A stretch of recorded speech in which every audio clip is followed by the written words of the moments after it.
As a true connoisseur of all games that are weird, I'll admit that even at first glance Bad Cheese had my attention. There's no doubt that its aesthetic will grab you, especially if you happen to be a fan of early Mickey Mouse cartoons and their pretty signature animation style. Bad Cheese is an experience that lives in the sort of world those cartoons inspired, but often the bad part of town where more respectable people don't go. While the experience is absolutely rough around the edges, I'll certainly give it credit for being oddly unique. The premise involving you playing as a young mouse who is staying at home with his angry father, trying desperately to keep him happy, is absolutely odd and a bit dark. Thankfully, your mother, who is away, has left you a number of notes around the house with reminders of what you should do in order to succeed. For the most part, this will involve cleaning up the house in a variety of ways, though you may find that can include some combat at times as you've got some nasty pests, including some who are bosses, lurking about and who need to be dealt with.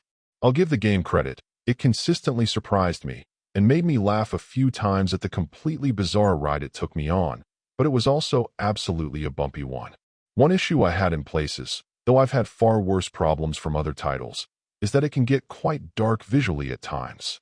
Not so much that you see nothing at all, but making out details can sometimes be helpful. Another issue is that the controls tend to be all over the place, and this is in connection with your ever-changing tasks. Whether it comes down to your range, some inconsistencies in how your tools can work overall, or sometimes understanding precisely what your objective is within a given environment, the game keeps changing things up, and sometimes it's hard to keep pace, at least initially. Despite these issues, and perhaps the overall gameplay feeling a bit thin since you're almost always narrowly focused on single tasks outside of hunting for hidden action figures, in general the experience works. It absolutely helps if you enjoy things being a little more on the dark and weird side in general, as some of the bosses you'll face in particular tend to have very distinctive and creepy looks, but that's all part of the fun.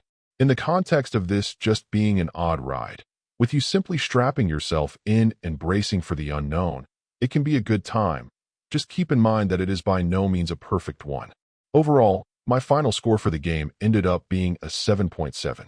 And if you're interested in picking it up, it's currently available on the Switch eShop for $12.99. Thank you for taking the time to listen to this review.